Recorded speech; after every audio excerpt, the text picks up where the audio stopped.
दोस्तों, यह वीडियो सिर्फ आपके मनोरंजन के लिए बनाया गया है। हमारा उद्देश्य किसी को ठेस पहुंचाना नहीं है। यह कहानी सच्ची घटना पर आधारित है।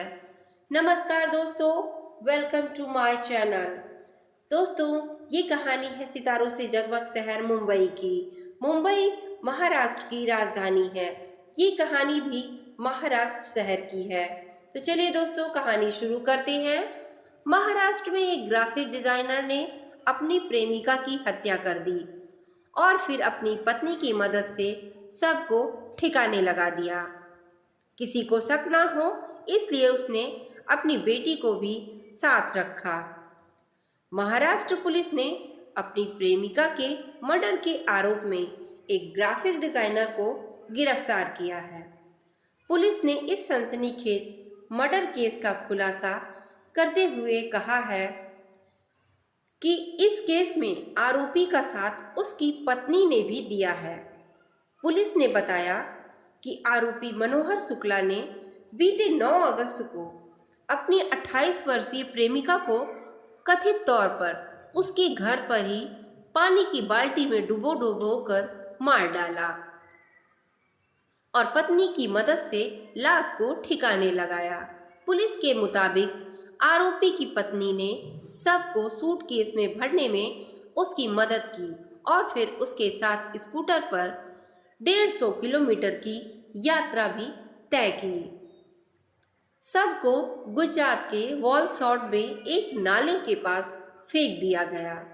पुलिस ने कहा कि उन पर कोई शक ना करे, इसके लिए दंपति ने अपने 2 साल की बेटी को भी अपने साथ में ही रखा था। जांच के दौरान हत्या का खुलासा टाइम्स ऑफ इंडिया की रिपोर्ट के मुताबिक मनोहर शुक्ला को मंगलवार तड़के घर से गिरफ्तार कर लिया गया। बाद में उनकी पत्नी पूर्णिमा को भी गिरफ्तार कर लिया गया। पीड़िता की बहन ने अपनी बहन नैना महत की गुमशुदगी की शिकायत दर्ज करवाई थी। जांच के दौरान उसकी हत्या का खुलासा भी हुआ। नैना ने 2019 में मनोहर के खिलाफ शिकायत दर्ज कराई थी। पूछताछ के दौरान मनोहर ने पुलिस से कहा कि उसने नैना महत की हत्या कर दी है। नैना एक हेयर स्टाइलिस्ट भी थी।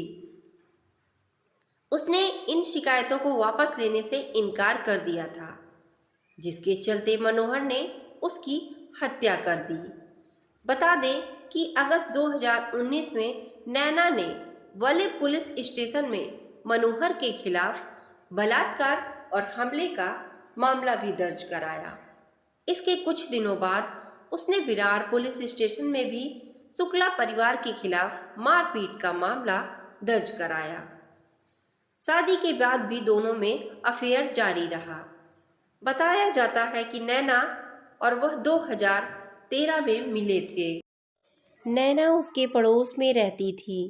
1 साल बाद दोनों के बीच प्रेम संबंध शुरू हो गए। हालांकि 2018 में मनोहर की शादी पूर्णिमा से हो गई, लेकिन उन दोनों के बीच रिश्ता यूं ही चलता रहा। बाद में पूर्णिमा को उसके अफेयर के बारे में पता चल गया। सीसीटीवी फुटेज से खुलासा जांच के दौरान पुलिस ने पाया कि 9 अगस्त को नैना को लेकर मनोहर के उसके घर में जाने का तो सीसीटीवी मौजूद था, लेकिन घर से निकलने का कोई सीसीटीवी फुटेज मौजूद नहीं था। इसके बाद पुलिस ने मनोहर शुक्ला और उसकी पत्नी पूर्णिमा को गिरफ्तार कर लिया। नैना की बहन ने गुमशुदगी की शिकायत दर्ज करवाई। पुलिस ने कहा कि मनोहर के साथ संबंध को लेकर नैना के अपने भाई बहनों के साथ रिश्ते बहुत ही ज़्यादा खराब हो गए थे। 12 अगस्त को जब नैना की बड़ी बहन जया ने उससे संपर्क करने की कोशिश की तो उसने कोई कांटेक्ट ही नहीं हो पाया। इसके बाद उसने नायगांव पुलिस से संपर्क किया और 14 अगस्त को गुमशुदगी की शिकायत दर्ज करवा दी। नैना ने दी थी आत्महत्या की धमकी। जांच से पता चला कि 9 अगस्त को सुबह 10 बजे के आसपास दोनों में बहुत झगड़ा हो गया था, क्योंकि नैना ने मनोहर पर उसके साथ रिश्ते में होने के बावजूद पूर्णिमा के साथ शादी करने का आरोप लगाया। मनोहर ने पुलिस को बताया कि नैना ने कीटनाशक खाकर आत्महत्या करने की भी धमकी उसको दे रखी थी। उसने बताया कि गुस्से में आकर वह उसे बालों से खींचकर बाथरूम में ले गया और पानी से भरी बाल्टी में उसका सिर डुबो दिया। इसके बाद जब नैना मूवमेंट करना बंद कर दिया तो वह उसे बिस्तर में लपेटकर अपने काम पर चला गया। ट्रॉली बैग में शव लेकर निकले दंपत्ति सीसीटीवी फुटेज में उसे 2 बार इमारत में आते हुए देखा गया। रात करीब 9:45 पर वह अपनी पत्नी और बेटी के साथ बिल्डिंग में लौटा। इसके बाद वे ट्रॉली बैग के साथ बिल्डिंग से निकले और बैग स्कूटर पर रखकर वहां से निकल गए। इस दौरान उनकी बेटी पूर्णिमा भी उनकी गोद में थी। पुलिस ने बताया कि मनोहर ने नैना की हत्या की बात को कबूल कर लिया है।